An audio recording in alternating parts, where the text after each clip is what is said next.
How to change my Amazon account from UK to US. Hey everyone, welcome back to our channel. In this video, I will guide you on how you can change your Amazon account from UK to US, so make sure to watch the video till the end. Now, if you want to change the Amazon account from UK to US, you just have to change the region. And in order to do this, you can just try opening the Amazon shopping app here. Make sure that you are logged into your account. Now, after you are logged in, if you look at the bottom, you can see a little profile icon.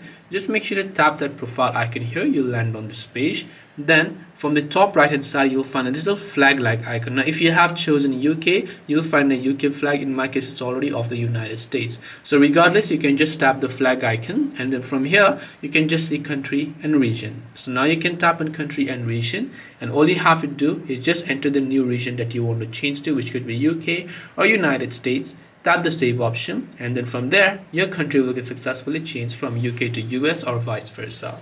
This way you can change your Amazon account from the UK to US. Hope this video was very helpful. If you have got any more questions, feel free to leave them down below. Thank you for watching till the end, and see you soon in the next video.